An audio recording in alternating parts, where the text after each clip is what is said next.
We are a quarter through the NBA season, and here at the clinic, we are asking the important questions. Which coach is on the hot seat? Fellas, I gotta name drop Tom Thibodeau, New York Knicks, arguably the basketball capital of the world, as Patrick Ewing would say.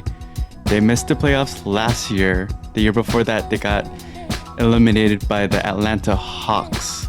So after spending that much money on Jalen Brunson and having all this young talent, they are still sitting at the bottom with their defensive rating and offensive rating.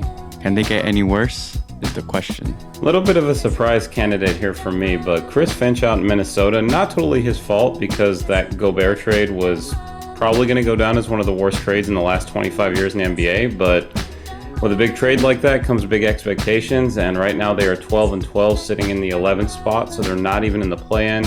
Cat's out for probably another 2 to 3 weeks, and so I don't necessarily think they're going to let him go right away, but not a stable ownership group, expectations not being met. I think if this team continues to swoon, ends up in the 11-12 spot, I could see him being quickly ousted there because they have big expectations now. Always easier to get rid of the coach rather than 11 to 12 players. And just got to throw an honorable mention out to Philadelphia and Doc. I think this one's been talked about ad nauseum, but obviously if that team doesn't improve fast, then we know he's probably not long for Philly, but I'm going to go with Chris Finch here. My pick's got to go with Billy Donovan and the Chicago Bulls. They are a surprising 10-14.